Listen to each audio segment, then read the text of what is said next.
بسم الله الرحمن الرحيم الحمد لله رب العالمين والصلاة والسلام على رسول الله صلى الله عليه وسلم أهون يلا نبث بوتا مسجد أم المؤمنين عائشة رضي الله عنها نجني عليه بأنها عائشة الله ملكام سراني ودد الله برسواسم يتسيم يهون مسجرنا قدي عند سو ودا كعبة متتو عمره كدرجنا كجرة سبوهلا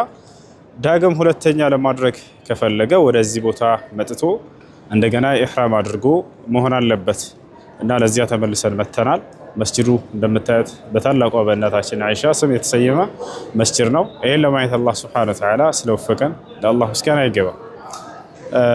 ይሄን ይመስላል ከዚህ ኢህራም አድርገን አሁን መልሰን እንደገና እንሄዳለን ማለት ነው ሰላም አለይኩም